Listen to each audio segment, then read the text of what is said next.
mandi, untuk nyuci beras, dan untuk aktivitas lainnya itulah air parit ini. Dan sekarang insya Allah udah ada bantuan, sumur bor ada 1 dan sumur cincin. Insya Allah yang dulunya mandi air parit, nyuci air parit, sekarang nggak ada lagi. Ini atas nama bantuan dari Bapak Kapolres Aceh Utara.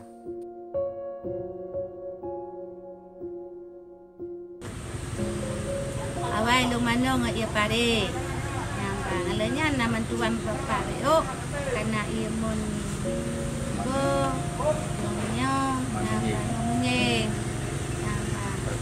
berangka rumah kaya laganya dino kana rumah bapak wi rumah mantuan.